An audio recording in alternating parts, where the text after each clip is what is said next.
अस्मदाचार्यपर्यन्तां वन्दे गुरुपरम्पराम्।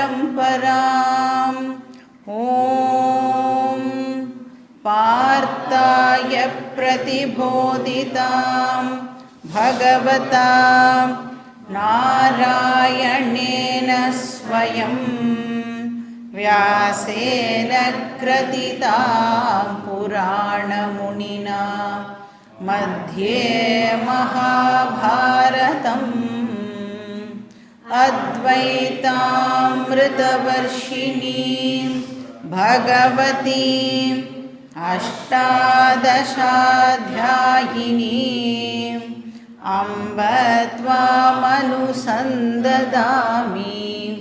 भगवद्गीते भवद्वेषिणीं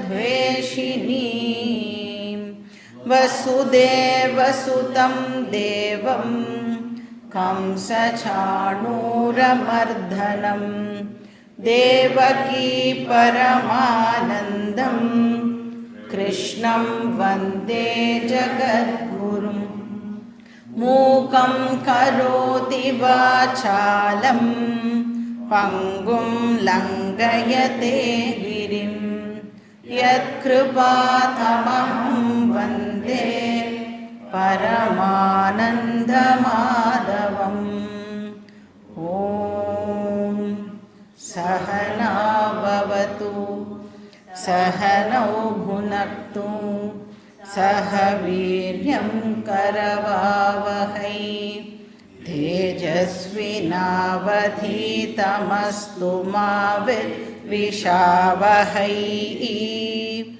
ॐ शान्ति शान्ति शान्तिः। हरिः ॐ श्री गुरुभ्यो नमः। हरिः ॐ। Shloka number 47, chapter 2, shloka number 47। कर्मण्येवाधिकारस्ते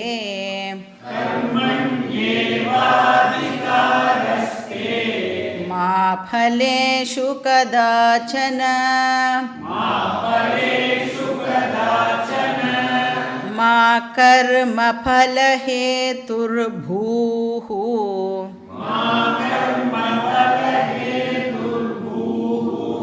मा ते सङ्गोऽस्त्वकर्मणि।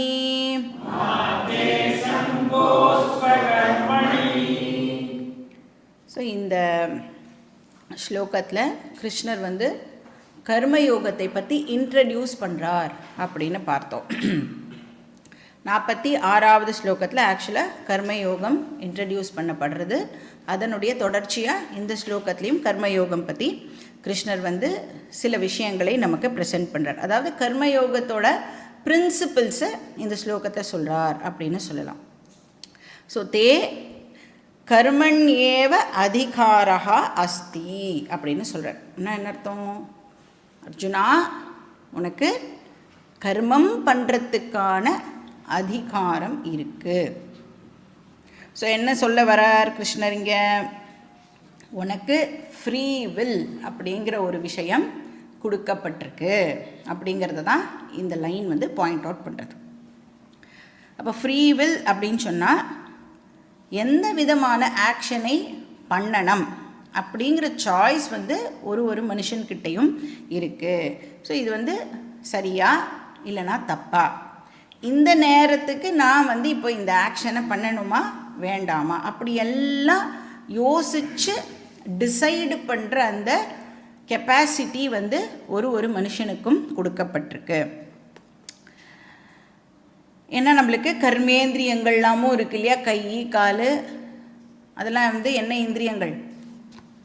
வாக், பாணி, பாதை, அதெல்லாம் இருக்கு இல்லையா? அதெல்லாம் வந்து யூஸ் பண்ணி தான் ஒரு ஆக்ஷனை பண்ணுறோம். இப்போ இதெல்லாம் பகவான் கொடுத்துருக்காரு அப்படின்னா இப்போ இந்த ஆக்ஷனை பண்ணணுமா வேண்டாமா அப்படின்னு டிசைட் பண்ணுற கெப்பாசிட்டியையும் பகவான் வந்து நமக்கு கொடுத்துருக்கார். இப்போ வந்து இந்த கை, கால் இதெல்லாம் இருக்கு இல்லையா? இதெல்லாம் யூஸ் பண்ணி நம்ம ஆக்ஷன் பண்ணுறோம் அப்படின்னு சொன்னால் அது ஒருத்தருக்கு ஒரு கேப்பபிலிட்டி இருக்கும் இல்லையா? ஒருத்தர் வந்து ஒரு விஷயத்தில் ரொம்ப சூப்பராக பண்ணக்கூடியவராக இருப்பார். இன்னொருத்தர் வேறு ஒரு விஷயத்தில் வந்து நல்லா பண்ணுவார். இப்போ ஒரே ஆளாலேயே எல்லாமே பண்ண முடியுமானா ஒரே ஆளால் எல்லாமே பண்ண முடியாது. ஆனால் அவ்வளோண்டு லிமிட்டட் கேப்பபிலிட்டியை வச்சுட்டே ஆனால் ஒரு மனுஷனால் எத்தனையோ விஷயங்களை அக்கம்ப்ளிஷ் பண்ண முடியும் அப்படிங்கிறத நாம் பார்க்குறோம். அப்படின்னா இதுலேருந்து என்ன தெரிஞ்சுக்கிறோம்? அவனுக்கு சாய்ஸ் ஆனது கொடுக்கப்பட்டிருக்கு. வாழ்க்கையில் முன்னேறணுமா வேண்டாமா, கிளாஸுக்கு வரணுமா வேண்டாமா அப்படிங்கிற சாய்ஸ்லாம் யார் கையில் இருக்குன்னா அந்த இண்டிவிஜுவலுக்கு அந்த கெப்பாசிட்டியானது கொடுக்கப்பட்டிருக்கு. ஸோ அதிகாரகா அப்படிங்கிற வார்த்தை சாய்ஸை குறிக்கிறது, ஃப்ரீ வில்லை அந்த வார்த்தை வந்து குறிக்கிறது. அப்புறம் என்ன சொல்கிறார்? பலேஷு கதாச்சன அதிகாரகா மா அஸ்தி. ஸோ அதிகாரக மறுபடியும் இங்கேயும் சேர்த்துக்கணும் நம்ம. ஃபஸ்ட்டு என்ன சொன்னார்?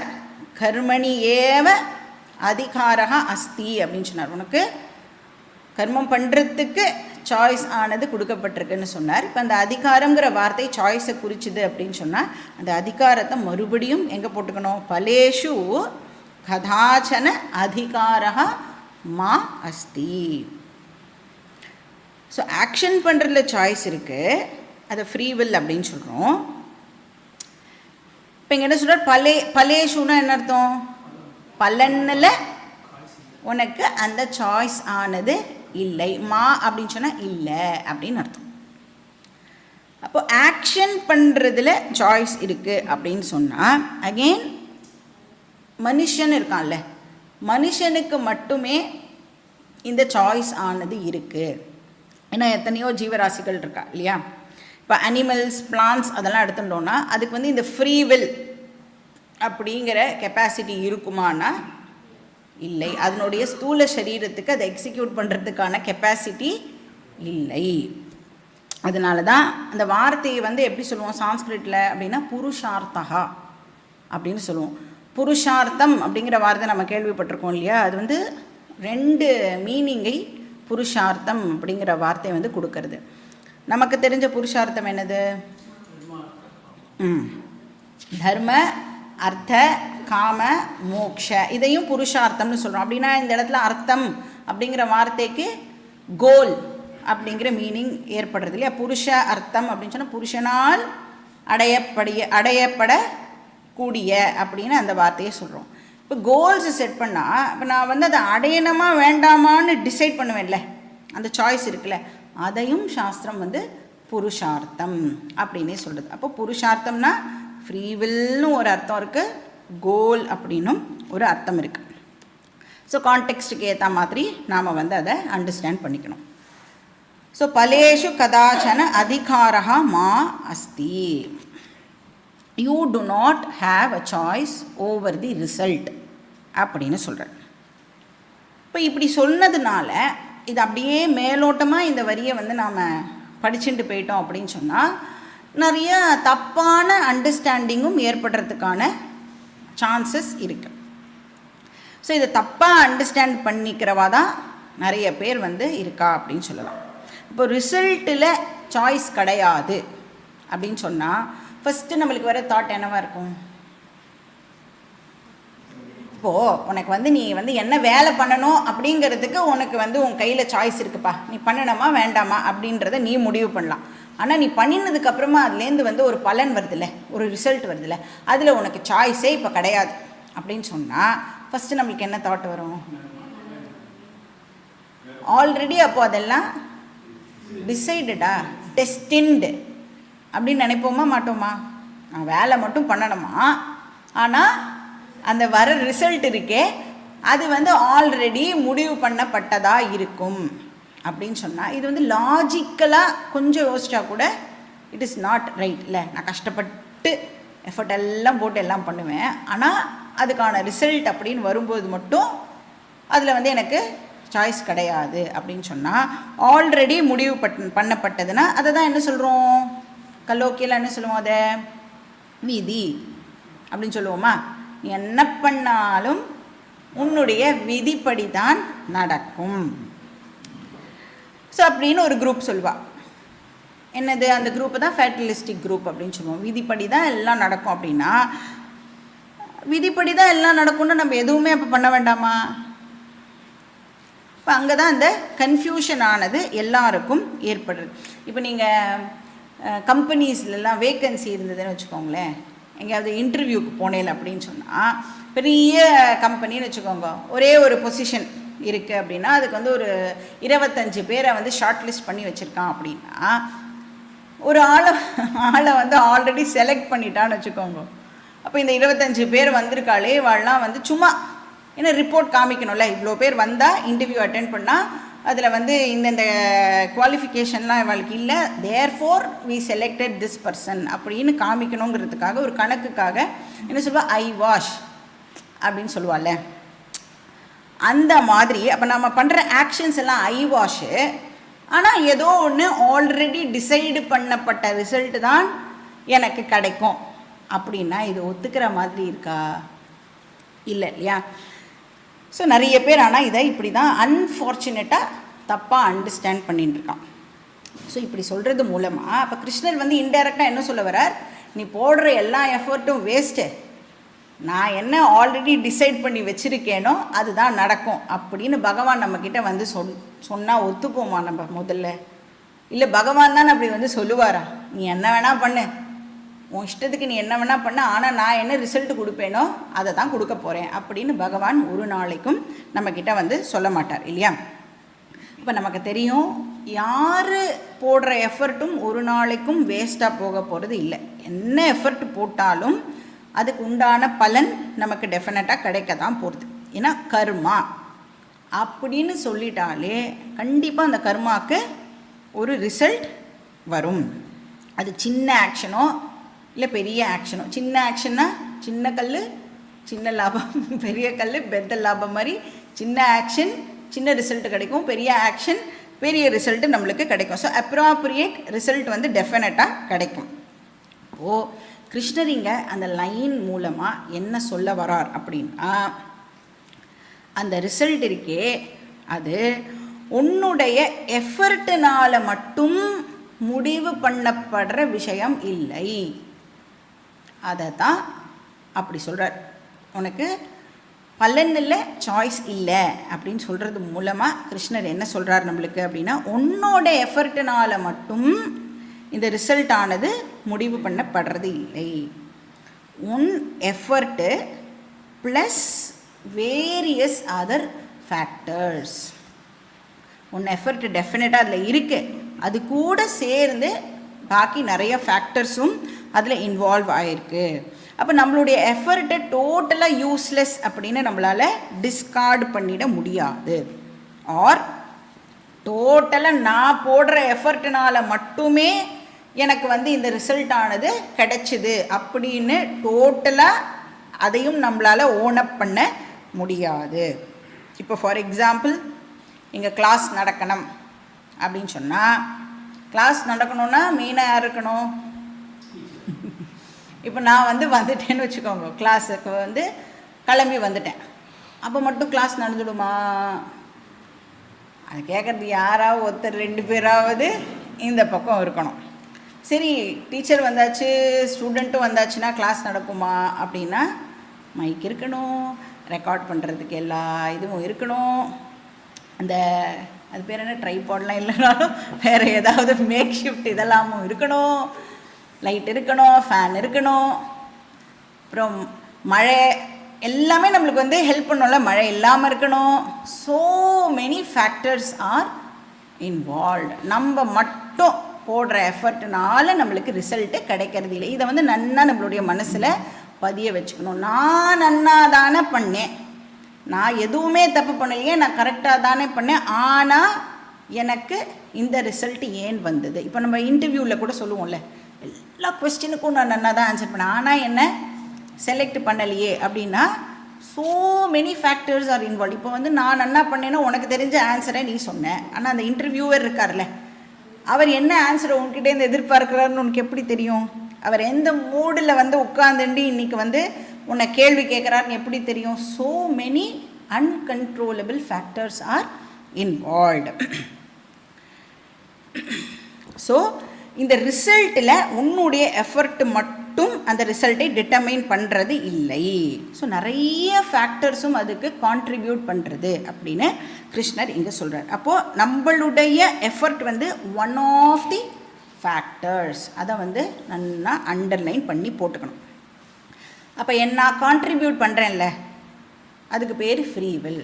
நான் எஃபர்ட் போடுறேன் இல்லையா, அதுக்கு பேர் ஃப்ரீவில். இப்போ மற்ற எல்லா ஃபேக்டர்ஸும், இப்போ கிளாஸ் நடக்கணும்னா எலக்ட்ரிசிட்டிலேருந்து மைக்கிலேருந்து இதுலேருந்து அதெல்லாம் இருக்குல்ல, மற்ற கான்ட்ரிபியூட்டரி ஃபேக்டர்ஸ் இருக்குல்ல, அது எல்லாத்தையும் சேர்ந்து தான் நாம் ஃபேட்டு அப்படின்னு சொல்கிறோம். தெய்வம் அப்படின்னு அதுக்கு பேர்.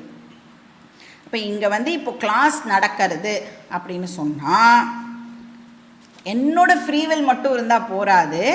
ஸோ ஃப்ரீவில் ப்ளஸ் ஃபேட்டும் இதுக்கு கான்ட்ரிபியூட் பண்ணும்.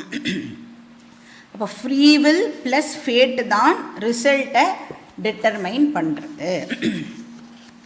நீ ரிசல்ட்டை டிட்டர்மைன் பண்ணலை அப்படின்னு சொல்கிறது மூலமாக கிருஷ்ணர் இங்கே என்ன சொல்ல வரார்னா, நீ மட்டுமே ரிசல்ட்டை டிட்டர்மைன் பண்ணுறது இல்லைன்னு சொல்கிற. நீ ரிசல்ட்டை டிட்டர்மைன் பண்ணுறது இல்லை அப்படின்னா என்ன அர்த்தம்? நீ மட்டுமே ரிசல்ட்டை டிட்டர்மைன் பண்ணுறது இல்லை, நீ plus so many other factors அந்த ரிசல்ட்டை டிட்டர்மைன் பண்ணுறது. இப்போ வந்து என்னெல்லாம் ஃபேக்டர்ஸ் வந்து ஒரு கர்மாவில் இன்வால்வ் ஆகி இருக்குது அப்படின்னு நமக்கு டோட்டலாக தெரிஞ்சதுன்னு வச்சுக்கோங்களேன். அப்போ நீங்கள் வந்து ப்ரெடிக்ட் பண்ணலாம், இந்த ரிசல்ட்டு தான் எனக்கு வரும் அப்படின்னு நிச்சயமாக நம்மளால் சொல்ல முடியும். ஆனால் நமக்கு எவ்வளோ ஃபேக்டர்ஸ் இன்வால்வ்டுனே ஃபஸ்ட்டு தெரியாது. நம்பர் ஆஃப் ஃபேக்டர்ஸே கவுண்டே நம்மளால் பண்ண முடியாது. அதுக்கப்புறம் தான் அது ஒன்றும் என்னென்னு பார்த்து அதுக்கு ஏற்ற மாதிரி நான் வந்து என்னுடைய எஃபர்ட்டை போட்டு அந்த ரிசல்ட்டை என்னால் அச்சீவ் பண்ண முடியும். அதனால கிருஷ்ணர் சொல்கிறார், so many uncontrollable factors involve. இப்போ ஃபார் எக்ஸாம்பிள் இந்த மழையே நம்ம எடுத்தோன்னோம் அப்படின்னு சொன்னால், அந்த மெட்ரலாஜிக்கல் டிபார்ட்மெண்ட் வந்து இப்போ மழை பெய்யும், முன்னாடிலாம் வந்து ரொம்ப காமெடிலாம் இருக்கும்ல, மழை பெய்யும் அப்படின்னு சொன்னால் நம்ம வந்து கொடையெல்லாம் எடுத்துக்காமல் போகலாம். மழை வரும் அப்படின்னா நம்ம என்ன பண்ணுவோம், ரொம்ப வந்து அப்போல்லாம் திமிரா மொட்டை மாடியில் துணியெல்லாம் கூட காய போடலாம். மழை வரும் அப்படின்னு நீ டிவியில் சொல்லிட்டா அதனால் வராதுன்னு. அப்புறம் மழை வராது அப்படின்னு சொன்னால் அப்போ தான் வந்து கொடையெல்லாம் நம்ம வந்து எடுத்துன்னு போனோம், ரெயின் கோட்டெல்லாம் போட்டுட்டு போனோம். அவன் என்ன சொல்கிறா, மெட்ரலாஜிக்கல் டிபார்ட்மெண்ட்டில் இப்போ மழை வரும், அப்புறம் இப்படி க்ளவுட்ஸ் ஃபார்ம் ஆகிருக்கு, இதெல்லாம் கண்டுபிடிக்கிறதுக்கு அவள் வந்து ஆல்மோஸ்ட் லைக் 170 ஃபேக்டர்ஸை வந்து கன்சிடர் பண்ணி தான் அதை வந்து ப்ரெடிக்ட் பண்ணுறான். இப்போ மழை வரும், கனமழை பெய்கிறது அப்படிலாம் சொல்கிறாள்ல, அதுக்கு 160 to 170 ஃபேக்டர்ஸை வந்து சேகரித்து அதுக்கப்புறம் அந்த டேட்டாவெல்லாம் கேதர் பண்ணி நம்மளுக்கு வந்து இந்த ப்ரெடிக்ஷனை வந்து அவள் கொடுக்குறான். அப்போ எவ்வளோ ஹிடன் ஃபேக்டர்ஸ், அதை சொல்லியும் இப்படி இவ்வளோ ஃபேக்டர்ஸை வந்து கன்சிடர் பண்ணியும் அவள் சொல்லி நடக்காமல் போகிறது. வரும்னா வராமல் இருக்குது, வராதுன்னா வருது. அப்படின்னா there are so many other hidden factors.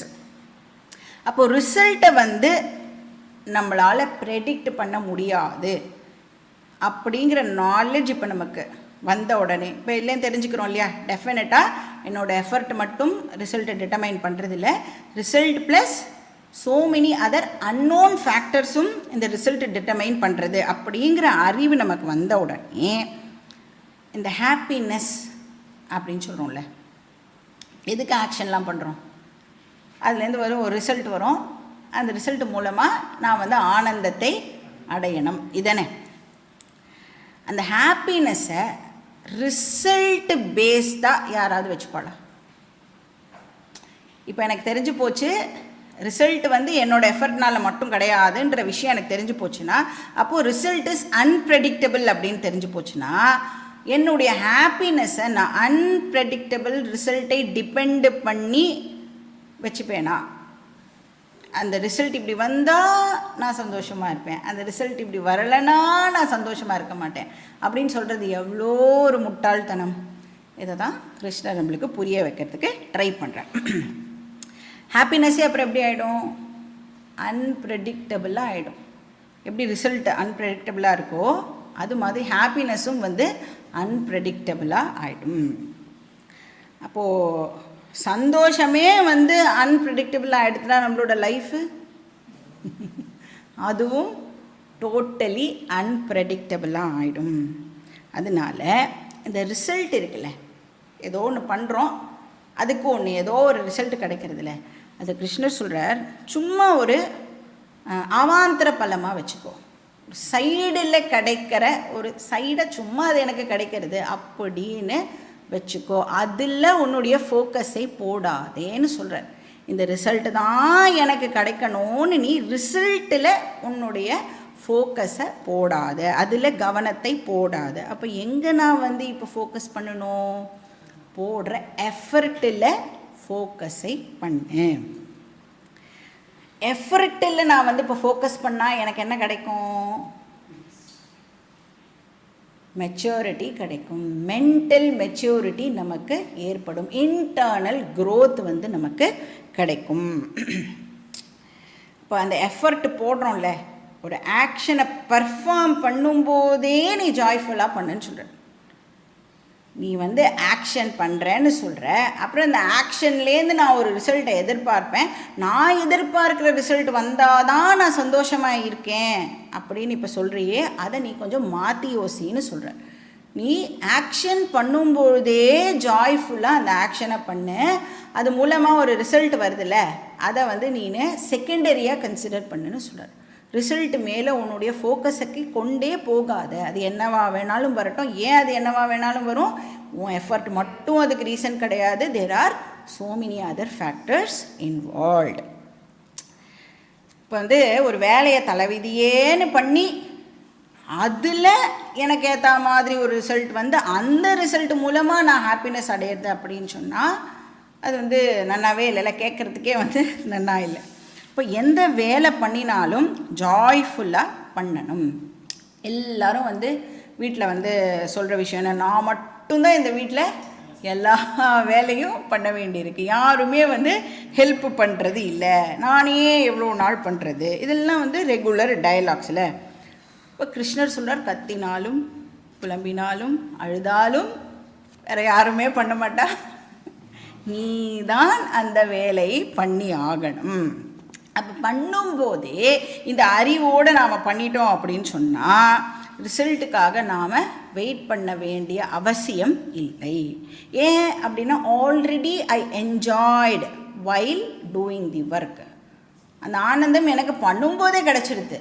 அப்புறம் அது ரிசல்ட் இல்லை, என்ன வேணால் அந்த ரிசல்ட் வந்து வரட்டும். அது வந்து அந்த ரிசல்ட் வந்து பாஸா ஃபெயிலா அப்படிங்கிறது இப்போ வந்து யார் வந்து இந்த பாஸு ஃபெயிலுன்னு சொல்லுவா?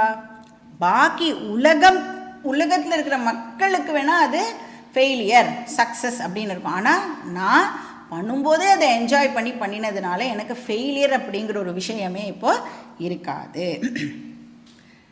ஏன்னா ஒரு கர்மயோகி அப்படின்னு சொல்லிட்டா அவர் பண்ணுற ஒரு ஒரு ஆக்ஷனுமே எதுக்காக பண்ணுவார்? ஏகேக குரு நந்தன பார்த்தோம் இல்லையா? விவசாயாத்மிகா புத்திஹி ஏகேக குரு நந்தன. இன்டர்னல் க்ரோத்துக்காகத்தான் ஒரு ஒரு ஆக்ஷனையுமே இப்போ வந்து அந்த பர்சன் பண்ண போகிறார். அப்போது எந்த ஆக்ஷன் பண்ணினாலும் எவ்வளோ எஃபர்ட் போடுறாரோ அதுக்கான இன்டர்னல் க்ரோத் அந்த பர்சனுக்கு டெஃபினட்டாக கிடச்சிடும்.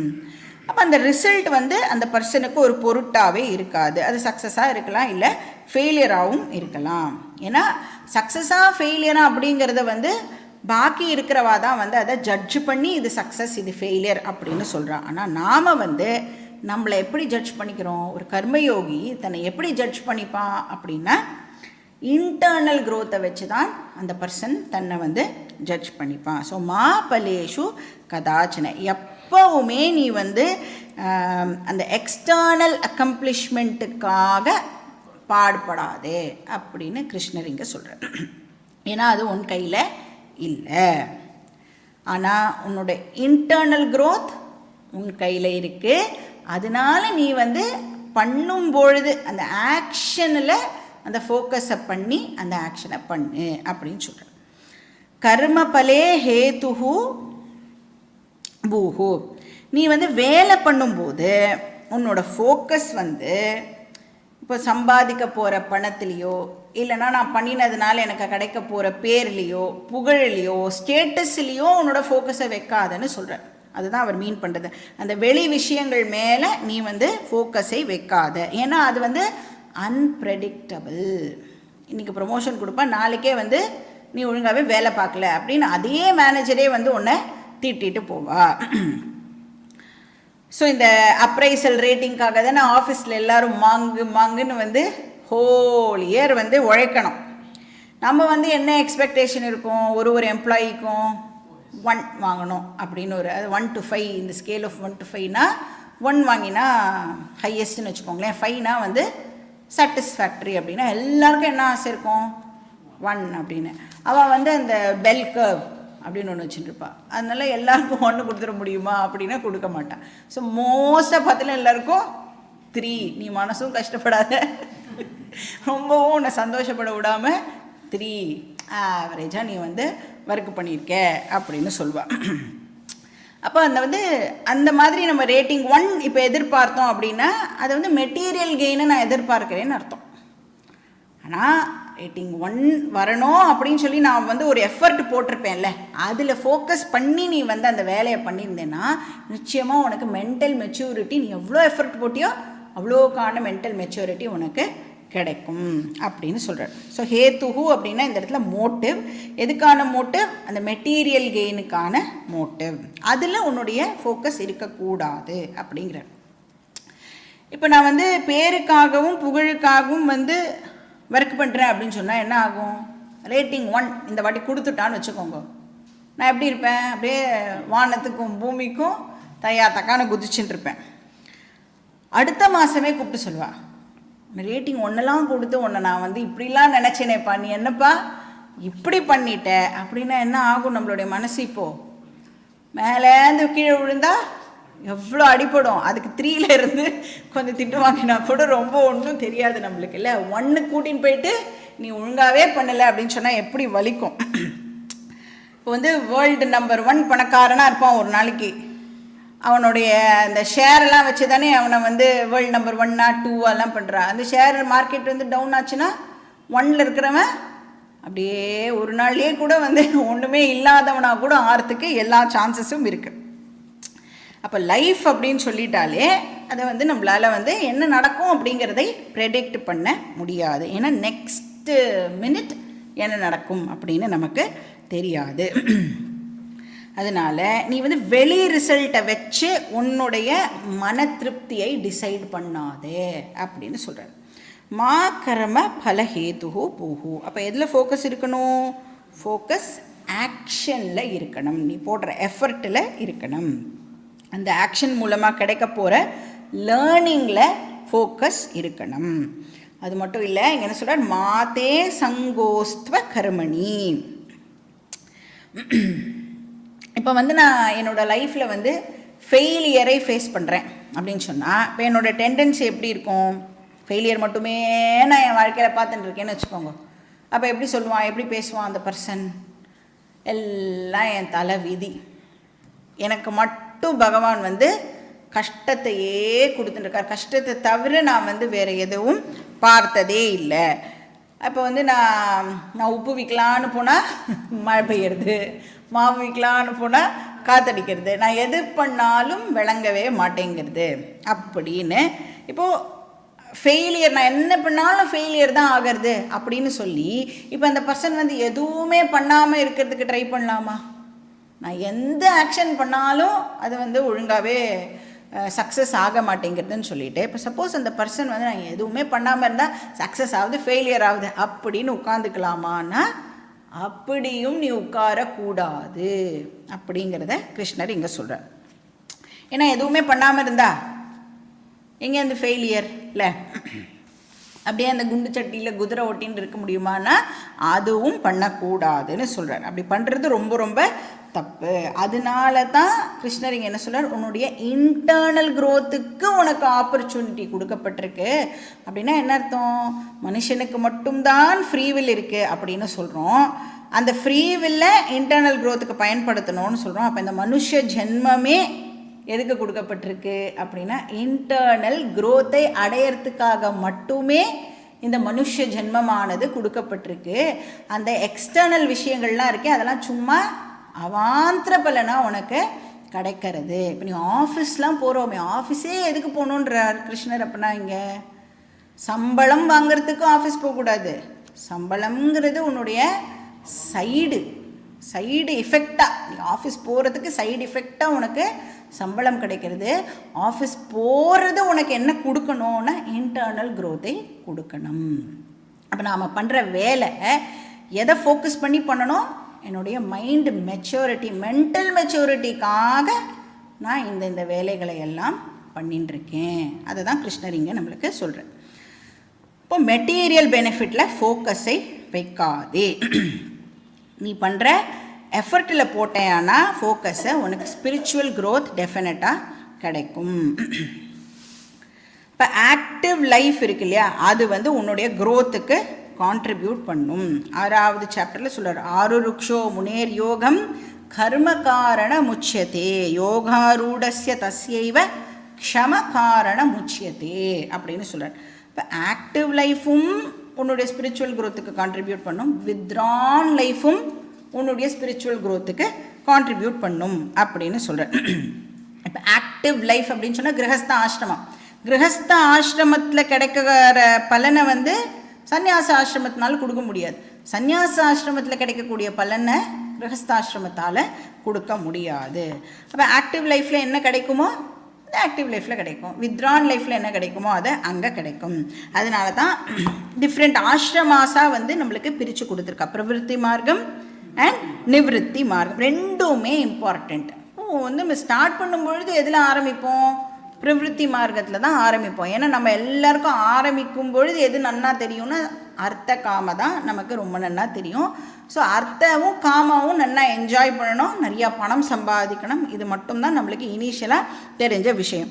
நான் இங்கே என்ன சொல்கிறார், நீ அதையும் தாண்டி உன் மைண்டை ரிஃபைன் பண்ணி தர்ம மோக்ஷன்னு இன்னொரு விஷயம் இருக்குங்கிறதை நீ தெரிஞ்சுக்கணும். அப்போது தர்ம மோட்சத்தில் உன் ஃபோக்கஸை போட்டு அர்த்த காமாவை செகண்டரியாக வச்சுக்கோ அப்படின்னு இங்கே கிருஷ்ணர் சொல்கிறார். இப்போ கிளாஸ் அட்டென்ட் பண்ணுறோம் இல்லையா, இப்போ கிளாஸ் அட்டென்ட் பண்ணும் பொழுது பிரவிற்த்தியில் இருக்கணுமா நிவிருத்தியில் இருக்கணுமா? கிளாஸ் அட்டென்ட் பண்ணுறோம், இப்போ எதில் இருக்கோம்? ஆக்சுவலாக நம்ம நிவிருத்தியில் இருக்கும். ஏன்னா இங்கே இப்போ கிளாஸ் அட்டென்ட் பண்ணிட்டு இருக்கும்போது நான் வீட்டில் எல்லாத்தையும் அப்படியே போட்டுட்டு வந்துட்டேனே, நான் கேட்டை சாத்தினேனா அப்படியெல்லாம் ஞாபகம் இருந்ததுன்னா கிளாஸை கேட்க முடியாது. அப்போது அது எல்லாத்தையும் நம்ம அந்த ஒரு 1 ஹவருக்கு என்ன பண்ணுறோம், டோட்டலாக ட்ராப் பண்ணிட்டு தான் இந்த கிளாஸில் உட்காந்துட்டுருக்கோம் இல்லையா. இப்போ அந்த 1 ஹவர் நம்ம எல்லோரும் எப்படி இருக்கோம்னா மென்டல் சன்னியாசியாக தான் நம்ம எல்லாருமே இருக்கும். ஏன்னா லேர்னிங் நடக்கணும் அப்படின்னு சொன்னால் எப்போ நடக்கும்? ஒரு குவயட் மைண்டில் தான் லேர்னிங் ஆனது ஏற்படும்.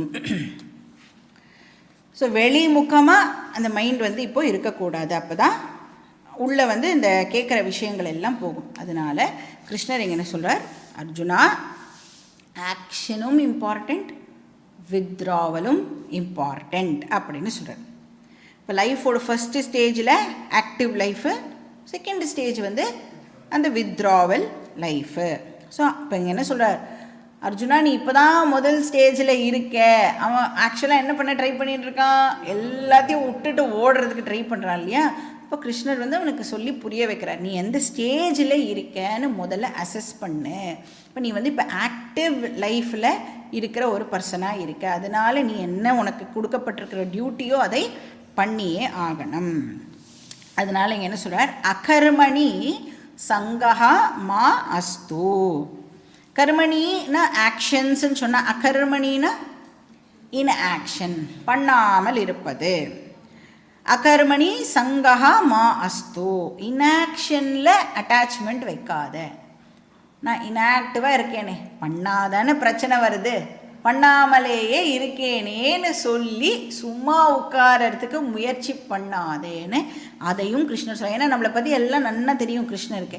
இப்படி சொன்னால் இப்படி போயிடுவோம், அப்படி சொன்னால் அப்படி போயிடுவோன்னு எல்லா ஆங்கிள்லேயும் நம்மளுக்கு ஒரு ஹோலிஸ்டிக்காக கிருஷ்ணர் இந்த ஸ்லோகத்தை ப்ரெசென்ட் பண்ணுறார்.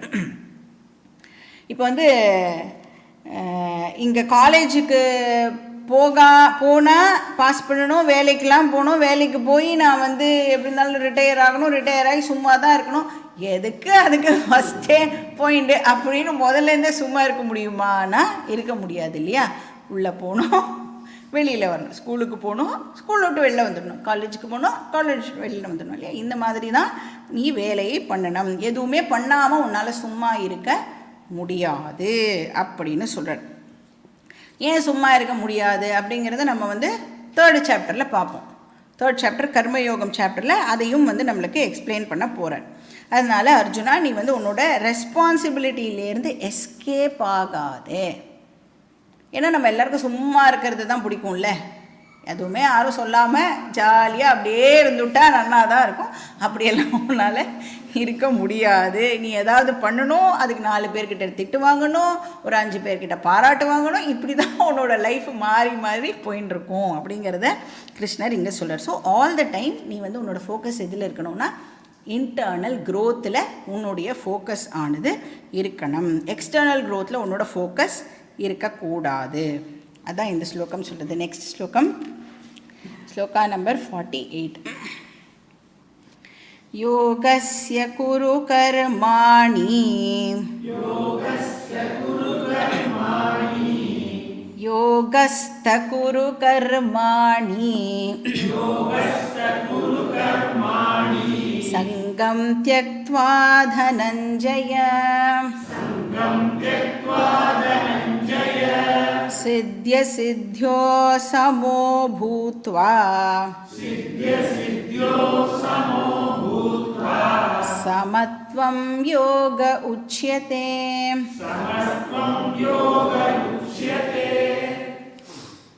ஸோ இங்கே என்ன சொல்கிறார் அர்ஜுனா, நீ வந்து ஆக்டிவிட்டீஸ் எல்லாம் பண்ணும் பொழுது ஒரு ப்ராப்பர் ஆட்டிடியூடோட அந்த ஆக்டிவிட்டியெல்லாம் பண்ணு அப்படின்னு அர்ஜுனனுக்கு இங்கே சொல்கிறேன். உனக்கு கிடைக்க போகிற வெளி ரிசல்ட்ஸ் இருக்குல்ல, அந்த எக்ஸ்டர்னல் ரிசல்ட்ஸ் இருக்கே, அது மேலே நீ என்ன ஆட்டிடியூட் வைக்கணும், ப்ளஸ் நீ பண்ண போகிற ஆக்ஷன் பண்ணும் பொழுது என்ன ஆட்டிடியூடோட அந்த ஆக்ஷனை பண்ணணும். அதை தான் வந்து இங்கே சொல்கிறேன். இப்போது இந்த ஆட்டிடியூடோடு வேலை பண்ணுறதுனால என்ன அட்வான்டேஜ்? ஏதோ ஒரு ஆட்டிடியூட் பற்றி கிருஷ்ணர் சொல்கிறார் இல்லையா. அந்த ஆட்டிடியூடோடு நான் வேலை பண்ணினேன் அப்படின்னு சொன்னால் எனக்கு என்ன கிடைக்கும், என்ன பெனிஃபிட்டு அப்படின்னா, வெளி ரிசல்ட்ஸ் இருக்குல்ல, எக்ஸ்டர்னல் ரிசல்ட்ஸ் இருக்கே, அது வந்து சக்ஸஸாக இருக்கலாம், இல்லைனா ஃபெயிலியராக இருக்கலாம். அது உன்னுடைய மனசை பாதிக்காது.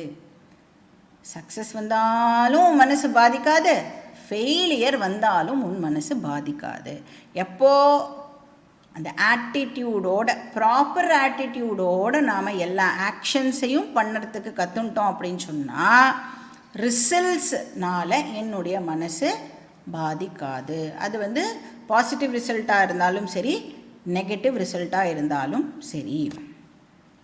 ஏன்னா நாம் வந்து எக்ஸ்டர்னல் ரிசல்ட்டை ஃபோக்கஸ் பண்ணவே போகிறது இல்லை. அதுக்கு வந்து நாம் ஓவர் இம்பார்ட்டன்ஸ் கொடுக்கவே போகிறது இல்லை. இந்த பணம், ஸ்டேட்டஸ் அதெல்லாம் இம்பார்ட்டண்ட்டு தான், இம்பார்ட்டண்ட் இல்லைன்னு கிருஷ்ணர் சொல்லலை. ஆனால் இன்டர்னல் க்ரோத்துக்கு அப்புறம்தான் அந்த பணம், ஸ்டேட்டஸ்ஸு, வாட் எவர் அது எல்லாமே. ஸோ எக்ஸ்டர்னல் விஷயங்களுக்கு நீ இம்பார்ட்டன்ஸ் கொடுக்க போகிறது இல்லை. இப்போ லைஃபே எப்படி இருக்கணும் அப்படின்னா, வாட் ஸோ வாட், இதுதான் உன்னுடைய லைஃபாக இருக்கணும். அப்போ இன்னர் மெச்சூரிட்டி தான் வெரி வெரி இம்பார்ட்டண்ட். இப்போ ஒரு கம்பெனியோட சிஇஓ இருந்தார். அவர் வந்து வெரி வெரி சக்ஸஸ்ஃபுல் பர்சனாக இருந்தார். சக்ஸஸ்ஃபுல்லாக இருந்தோம்னா நம்மளை வந்து பேட்டியெலாம் எடுக்க வருவாள்ல, அப்போ வந்து அவரை வந்து இன்டர்வியூ பண்ணியிருக்கான். உங்களுடைய சக்ஸஸுக்கு என்ன சீக்ரெட்? அவர் என்ன ஆன்சர் பண்ணாரா, ரைட் டெசிஷன்ஸ் தான் என்னுடைய சக்ஸஸுக்கு சீக்ரெட் அப்படின்னு சொன்னாராம். அப்போ நெக்ஸ்ட் என்ன கேள்வி கேட்பாவா, ரைட் டெசிஷன்ஸ் எடுக்கிறதோடைய சீக்ரெட் என்ன? அப்போ அவர் என்ன சொன்னாரா, என் லைஃப்பில் நான் அனுபவித்த எக்ஸ்பீரியன்ஸஸ் தான் அதுக்கு சீக்ரெட்டு. இப்போ நெக்ஸ்ட் கொஸ்டின் என்ன வரும், உங்கள் லைஃபோட எக்ஸ்பீரியன்ஸஸ் இருக்கு, அதோட சீக்ரெட் என்ன? அதுக்கு அவர் என்ன ஆன்சர் பண்ணாரா? Wrong decisions. So wrong decisions தான் என்னோடய லைஃபோட எக்ஸ்பீரியன்ஸஸோட சீக்ரெட். ஆனால் எங்கே ஆரம்பிச்சது? ரைட் டெசிஷன்ஸோட ஆரம்பிச்சது. ஸோ அதனால் நம்மளுடைய ஃபோக்கஸே வந்து இன்னர் க்ரோத்தில் இருந்தால் தான் எக்ஸ்டர்னல் விஷயங்கள் சக்ஸஸோ ஃபெயிலியரோ அது வந்து நம்மளை அஃபெக்ட் பண்ணாது. அதுக்கு பேர் சமத்துவம். எக்ஸ்டர்னல் ரிசல்ட்டு சக்ஸஸோ ஃபெயிலியரோ எதுவாக இருந்தாலும் ஓகே அப்படின்னு ஒரு மனோபாவம் இருக்குல்ல, அதுக்கு பேர் சமத்துவம். சமத்துவம் யோக உச்சியத்தே அப்படின்னா this is the definition of karmayogam. What is karmayogam அப்படின்னு கேள்வி கேட்டால் சமத்துவம், அதான் ஆன்சர். சமத்துவம் யோக உச்சியத்தே. வெளி விஷயங்களை விட எனக்கு இன்னர் மெச்சூரிட்டி தான் முக்கியம் அப்படின்னு யார் வேல்யூ பண்ணுறாளோ அவளுக்கு அதோட விளைவாக இந்த சமத்துவம் அப்படிங்கிற மென்டல் ஸ்டேட்டஸ் கிடைக்கிறது. அப்போ அவள் வந்து அவளோட பேலன்ஸை லூஸ் பண்ணாமல் இருக்கிற அந்த பெனிஃபிட் வந்து இந்த பர்சனுக்கு கிடைக்கிறது. இப்போ வந்து கிரேட் பீப்புள் பேரோட புகழோடு இருக்கும்போதும் சரி, அதே அவளுக்கு வந்து இந்த பேரோ புகழோ அவளை விட்டுட்டு போயிடுது அப்படின்னு சொன்னால் அவள் எப்படி இருப்பாளாம் அப்படின்னா, இந்த சூரியன் வந்து உதிக்கும் போதும் ரெட்டாக இருக்குது, மறையும் போதும் எப்படி ரெட்டாகவே இருக்கோ அதே மாதிரி இந்த கர்மயோகி அப்படிங்கிறவன் எப்படி சக்ஸஸையும் ஃபெயிலியரையும் பார்ப்பானா ஒரே மாதிரி தான் அவனுக்கு சக்ஸஸும் ஃபெயிலியரும் இருக்கும். ஏன்னா அவனுக்கு இன்டர்னல் மெச்சூரிட்டி தான் இம்பார்ட்டண்ட்டே ஒழிய எக்ஸ்டர்னல் விஷயங்கள் இம்பார்ட்டண்ட் இல்லை. அப்போ ஒரு கர்மயோகி அப்படின்னு சொன்னால் அவனோட இண்டிகேஷனே எதுனா மென்டல் பேலன்ஸ். அதுதான் வந்து ஒரு கர்மயோகியோட இண்டிகேஷன். யோகஸ்த கருமாணி குரு. அப்போ இப்படி மென்டல் பேலன்ஸோடு இருந்துண்டு நீ எல்லா ஆக்ஷன்ஸையும் பண்ணு. யோகஸ்தன யோகத்தில் இருந்துண்டு நீ வந்து எல்லா ஆக்ஷனையும் பண்ணு. கர்மாணி குரு, என்ன டியூட்டி உனக்கு உண்டோ அதை நீ பண்ணு. இப்போ நம்ம வந்து சம்டைம்ஸ் பார்த்தோன்னா ரிஸ்கி ஆக்ஷன்ஸ் எல்லாம் கூட பண்ண வேண்டியதாக தான் இருக்கும் இல்லையா? எல்லாருக்குமே லைஃப்பில் வந்து சில நேரங்களில் அந்த மாதிரி நம்மளுக்கு ஏற்படும். இன்ஃபேக்ட் ரிஸ்க் இல்லாத ஆக்ஷன் எதுவுமே இல்லைன்னு கூட சொல்லலாம். இப்போ ரோடை க்ராஸ் பண்ணுறோம், அது வந்து ஆக்சுவலி பார்த்தா ஒரு சாதாரண ஆக்ஷன் தான், ஆனால் அதில் அவ்வளோ ரிஸ்க்ஸ் வந்து இன்வால்வ்டாக இருக்குது. ஏன்னா நம்ம போய் இப்போ ஹாஸ்பிட்டலில் போய் நீங்கள் எமர்ஜென்சி வார்டை போய் பார்த்தேன்னா உங்களுக்கு தெரியும், யாருமே வந்து எமர்ஜென்சி வார்டு வரதுக்கு அப்பாயின்மெண்ட் வாங்கிட்டு வரமாட்டான்ல. ஜஸ்ட்டு போய் ஏன் இங்கே படுத்துன்னு என்னாச்சுன்னு கேட்டால் ரோடு கிராஸ் பண்ண நேரம் எமர்ஜென்சி வார்டுக்கு வந்துட்டேன் அப்படின்னு சொல்லுவாள். சில பேர் ரோடு கிராஸ் பண்ணி வேறு லோக்கத்துக்கெலாம் கூட பாவம் ட்ராவல் பண்ணிவிடுவா. ஸோ யோகஸ்த குரு கர்மாணி. சரி, எப்படி பண்ணணும்? பேலன்ஸ்டு மைண்டோடு பண்ணணும். சரி, அப்புறம் என்ன? சங்கம் தியக்த்வா. இப்போ என்ன பண்ணணும்? அட்டாச்மெண்ட்டை நாம் இப்போ ஷிஃப்ட் பண்ணணும். மெட்டீரியல் க்ரோத்துலேருந்து இன்டர்னல் க்ரோத்துக்கு நம்மளுடைய ஃபோக்கஸை இப்போ நாம் ஷிஃப்ட் பண்ணணும். சங்கன அட்டாச்மெண்ட், பற்று. சரி, அப்போது இன்டர்னல் க்ரோத் மேலே மட்டும் பற்று வைக்கலாமா? அது தப்பு இல்லையோ? பற்று வைக்கக்கூடாதுல்ல நம்ம. அப்போ இன்டர்னல் க்ரோத்தில் மட்டும் பற்று வை அப்படின்னு கிருஷ்ணர் இங்கே சொல்கிறாரு அப்படின்னா, சாஸ்திரம் சொல்கிறது இது வந்து அலவுடு பற்று அப்படின்னு சொல்கிறது. அப்படின்னா பற்றுக பற்றற்றான் பற்றினை எதற்கு அப்பற்றினை விடற்கு இருக்குல்ல. பற்றுக பற்றற்றான் பற்றினை அப்பற்றை விடற்கு. அப்போ ஸ்பிரிச்சுவல் க்ரோத் மேலே பற்று வைக்கலாம், பகவான் மேலே பற்று வைக்கலாம். சங்கம் தியக்த்வா அப்படின்னா இந்த இடத்துல எது மேலே பற்று வைக்கக்கூடாது? மெட்டீரியல் கெயின் மேலே பற்று வைக்காத. தியக்த்வானா விடுறது. சித்திய சித்தியோ சமோபூத்வா. சித்தியோ அசித்தியோ. சித்தினா சக்ஸஸ், அசித்தினா ஃபெயிலியர். அது ரெண்டையும் எப்படி பார்க்கணும்? இப்போது சமோபூத்வா, சமமான பாவனா இருக்கணும்.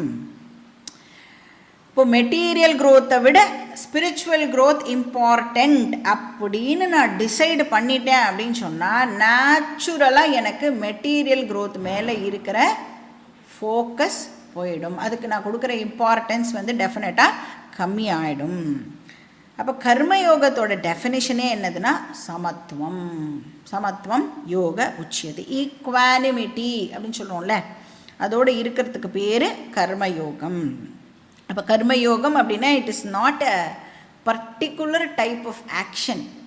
அப்படின்னா என்னது பின்ன, it is a state of mind அப்படின்னு இங்கே வந்து கிருஷ்ணர் சொல்கிறார். ஸோ அர்ஜுனாவை வந்து கிருஷ்ணர் சொல்கிறார் கர்மயோகியாக இரு அப்படின்னு சொல்கிறார்.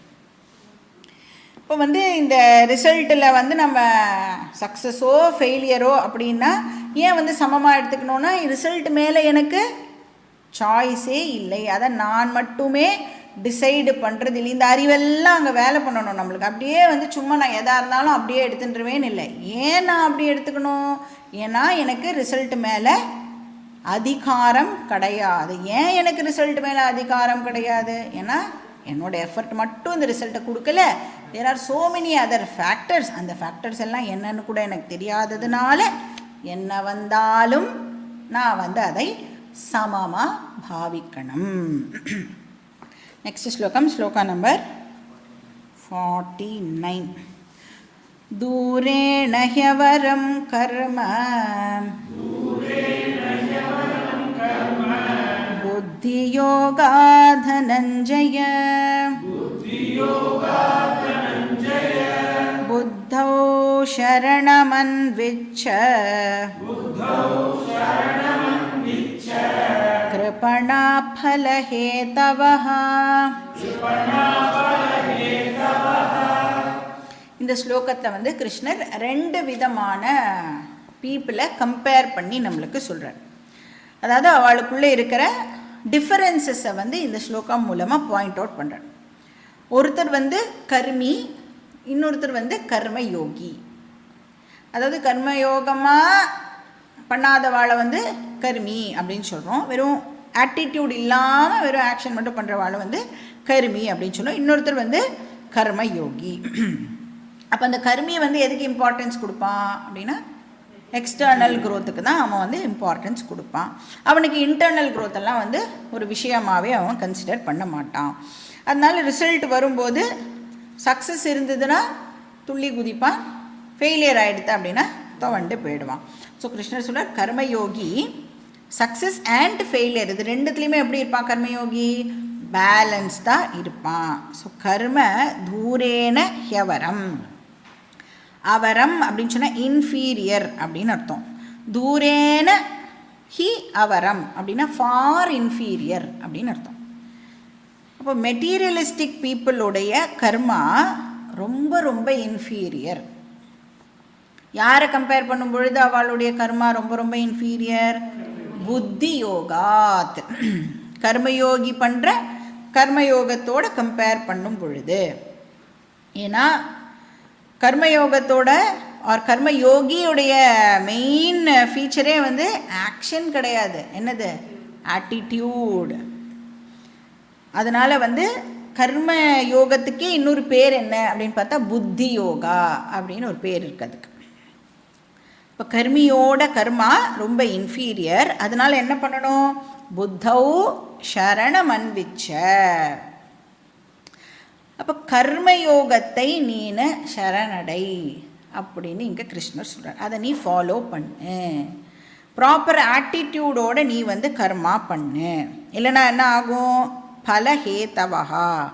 யாருக்கு வந்து அந்த ப்ராப்பர் ஆட்டிடியூட் இல்லையோ, அந்த கர்மீஸ் இருக்கால, அவளை தான் பலஹேதவஹா அப்படின்னு நீங்கள் மென்ஷன் பண்ணுறார். மெட்டீரியல் ரிசல்ட்ஸ்லேயே குறியாக இருக்கிறவா கிருப்பணா அப்படின்னா அன்ஃபார்ச்சுனேட் பீப்புள் அப்படின்னு அர்த்தம். ரொம்ப ரொம்ப பாவப்பட்டவான்னு சொல்லலாம். ஏன்னா ஆல் த டைம் அவளுக்கு என்ன இருந்துகிட்டே இருக்கும், இப்போ மெட்டீரியல் விஷயம்தான் எனக்கு வந்து இம்பார்ட்டண்ட் அப்படின்னு நான் வந்து இப்போ அதிலையே ஃபோக்கஸ் பண்ணிட்டு இருந்தேன்னா எனக்கு கூடவே என்னமும் இருக்கும், ஆங்ஸைட்டி இருந்துகிட்டே இருக்கும். என்ன ரிசல்ட் வரும், சக்ஸஸ் வருமா, ஃபெயிலியர் ஆகுமா, ஃபெயிலியர் ஆச்சுன்னா நான் என்ன பண்ணுவேன், சக்ஸஸ் வந்ததுன்னா இது எப்படி நான் வந்து கொண்டாடுறது, இப்படின்னு அவளுக்கு ஆங்ஸைட்டி வந்து இருந்துகிட்டே இருக்கும். அதனால கிருஷ்ணர் சொல்கிறார், நீ வந்து கருமையாக இருக்காத, கர்ம யோகியாக இரு, நீ கர்ம யோகம் பண்ணு அப்படின்னு இந்த ஸ்லோகத்தில் சொல்கிறார். நெக்ஸ்ட் ஸ்லோகம், ஸ்லோகா நம்பர் 50. बुद्धियुक्तो जहातीह उभे सुकृतदुष्कृते तस्मात् योगाय युज्यस्व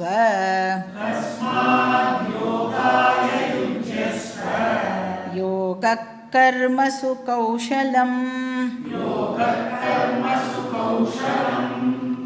இந்த ஸ்லோகத்தில் வந்து கர்மயோகத்துடைய ரிசல்ட் ஆனது சொல்லப்படுறது. ஸோ புத்தி யுக்தா அப்படின்னா ஒரு கர்மயோகி அப்படின்னு அர்த்தம்.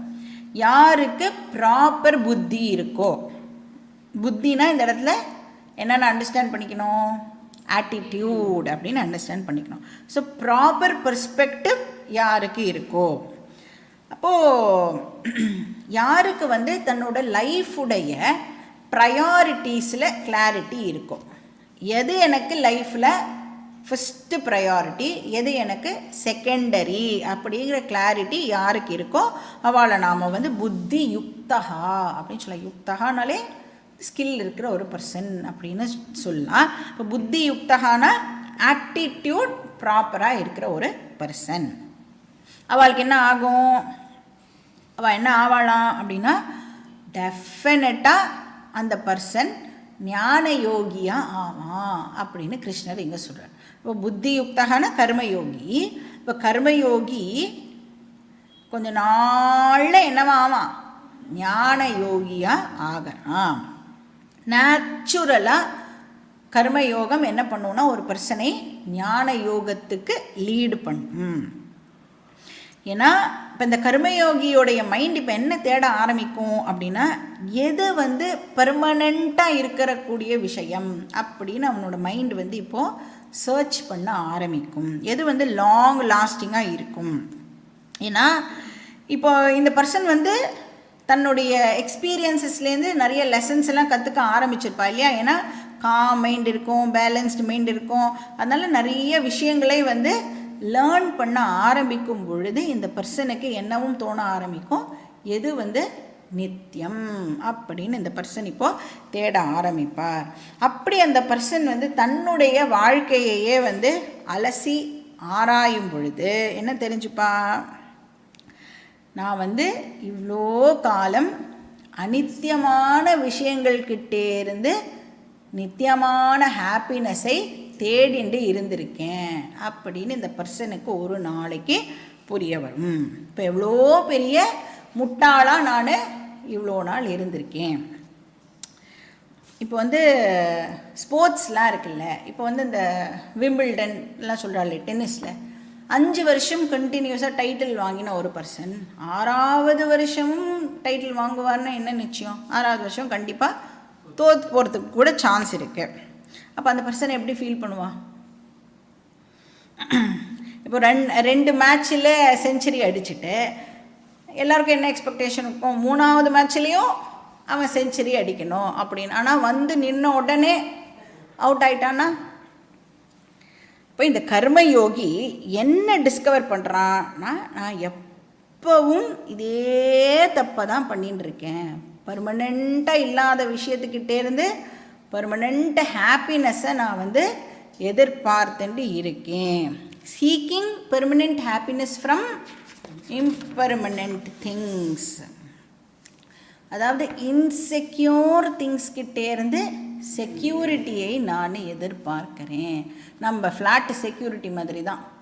அந்த ஃப்ளாட்டு செக்யூரிட்டிக்கே நான் தான் செக்யூரிட்டி கொடுக்கணுங்கிற நிலைமை இருக்கும் பொழுது அந்த செக்யூரிட்டினால் எப்படி எனக்கு செக்யூரிட்டி கொடுக்க முடியும்? அப்போ உலகத்தில் இருக்கிற அத்தனை விஷயமும் எப்படி இருக்குன்னா இன்செக்யூர்டாக இருக்குது. அந்த இன்செக்யூர்டு விஷயத்துக்கிட்டே இருந்து செக்யூரிட்டி எனக்கு ஆல் த டைம் கிடைக்கணும் அப்படின்னு நான் எதிர்பார்க்கிறேன். அதனால் நான் வந்து ஆக்சுவலி வந்து ராங் டைரக்ஷனில் தேடிட்டு இருக்கேன். ஸோ இப்போ இந்த கர்மயோகி என்ன பண்ணுறான், தன்னோட டைரக்ஷனை இப்போது கரெக்ட் பண்ணிக்கிறான். ஸோ எது வந்து பெர்மனண்ட் ஹாப்பினஸை கொடுக்கும் அப்படின்னு தேடிண்டு இப்போ இந்த பர்சன் வந்து ஞான யோகத்துக்குள்ளே என்டர் பண்ணுறான். அப்போ ஒவ்வொரு கர்மயோகியும் ஒரு நாள் இல்லை ஒரு நாள் டெஃபினட்டாக ஞான யோகத்துக்கு வந்தே ஆகணும். ஒன்ஸ் வந்தாச்சு அப்படின்னு சொன்னால் என்ன பண்ணுவான், ஞான யோகத்துக்குள்ளே வந்தாச்சுன்னா டெஃபினட்டாக தன்னுடைய ரியல் நேச்சரை டிஸ்கவர் பண்ணிடுவா. டிஸ்கவர் பண்ணி தன்னுடைய எல்லா கர்ம பந்தங்களிலிருந்தும் இந்த பர்சன் இப்போ ஃப்ரீ ஆகிறார். சுக்ருத துஷ்கிருத்தே உபே ஜஹாதி. ஜஹாத்தின்னா தன்னை விட்டு போயிடுறது அப்படின்னு அர்த்தம், கிவ்ஸ் அப் அப்படின்னு அர்த்தம். சுக்ருத துஷ்கிருத்தேனா, சுக்ருத்தம்னா புண்ணியம், துஷ்கிருத்தம்னா பாபம், உபேனா அது ரெண்டும் அவனை விட்டு போயிடுறது. அதாவது இந்த சாப்டருடைய 12வது ஸ்லோகத்துலேருந்து 25வது ஸ்லோகம் வரைக்கும் அந்த ஞான யோகம் டாபிக் பார்த்தோமே. அந்த ஞான யோகம் டாபிக் மூலமாக இந்த பர்சன் தன்னுடைய ஓன் நேச்சரை தெரிஞ்சுக்கிறார். அப்போ தன்னோட ஓன் நேச்சரை தெரிஞ்சுட்டதுக்கப்புறம் அந்த பர்சனுக்கு என்னவும் தெரிய வரும், எனக்கு பாப்பமும் கிடையாது புண்ணியமும் கிடையாது. அப்போ ஆத்ம ஞானம் அடையிறது மூலமாக ஹீ கிவ்ஸ் அப் சுக்ருதம் அண்ட் துஷ்கிருதம். அப்போ என்ன ரூட் மேப்பாக இருக்குது, கர்மயோகம் டு ஞான யோகம் டு ஞானம், அப்புறம் சுக்ருத துஷ்கிருத தியாகா. இப்போ எடுத்துன்னா பாப்பமும் இல்லை புண்ணியமும் இல்லைன்னு தெரிஞ்சுட்டேன்னா அதுக்கு பேர் மோக்ஷம் அப்படின்னு இங்கே கிருஷ்ணர் சொல்கிறார். ஸோ தஸ்மாத் அதனால அர்ஜுனா யோகாய யுஜ்யஸ்வ, அந்த ஞான யோகத்துக்கு வரத்துக்கு நீ இப்போ என்ன பண்ணி ஆகணும், ஆக்ஷன் பண்ணி ஆகணும். யுஜ்யஸ்வ, நீ வந்து இப்போ யுத்தம் பண்ணியே ஆகணும். எல்லாத்தையும் இப்போவே விட்டுடுறேன்னு சொல்லாதே. அப்போ கர்மயோகத்துக்குள்ளே என்டர் பண்ணணும், இன்டர்னல் க்ரோத்தை அடையணும், கர்மயோகத்துலேருந்து வெளியில் வரணும், ஞான யோகத்துக்குள்ளே நுழையணும். ஸோ யோகாய யுஜ்யஸ்வ. அப்புறம் கர்மசு கௌஷலம் அப்படின்னு சொல்கிறார். கௌஷலம் அப்படின்னு லிட்ரலாக நம்ம வந்து டிரான்ஸ்லேட் பண்ணோம்னா efficiency in action or skill in action அப்படின்னு அர்த்தமாகிறது. ஆனால் இங்கே வந்து சங்கரர் அதுக்கு ஒரு டெக்னிக்கல் மீனிங்கை கொடுக்குறார். அது என்னங்கிறத நாம் நெக்ஸ்ட் கிளாஸ்லேயே பார்க்கலாம். ஓம் பூர்ணமதః பூர்ணமிதம் பூர்ணாத் பூர்ணமுதச்யதே பூர்ணஸ்ய பூர்ணமாதாய பூர்ணமேவாவசிஷ்யதே. ஓம் சாந்தி சாந்தி சாந்தி. ஹரி ஓம் ஸ்ரீ குருப்யோ நமः. ஹரி ஓம்.